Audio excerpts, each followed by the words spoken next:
Class को कैसा पाया है, कैसी क्लास लगी आपकी, क्लास फेलो कैसे, उस्ताद कैसा है, क्या अच्छाई है और किस में बेहतरी की गुंजाइश है?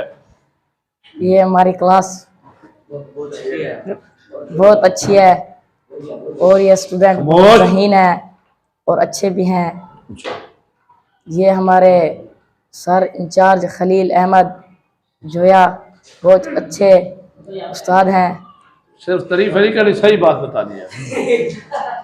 हाँ जी हसन। ये सर हमें पढ़ाई में बहुत मदद करते हैं हमारी। Thank you.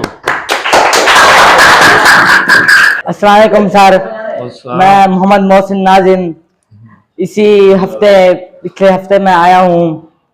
जब से मैं आया हूँ मुझे सर का प्यार मिला है और मेरे दोस्त अच्छे अच्छे मिले हैं मुझे। मैं जिस क्लास से मैं 7 से 8 बैठा हूँ अभी, तो मुझे मैथ में कोई भी अभी तक प्रॉब्लम नहीं हुई। इंग्लिश भी मेरी बहुत अच्छी जा रही है। तो मैं ये ख्वाहिश करता हूँ कि हमारे साथ जो सर हैं, सर खलील साहब, वो नेक्स्ट क्लास में हमारे साथ आए तो बहुत अच्छा होगा। शुक्रिया।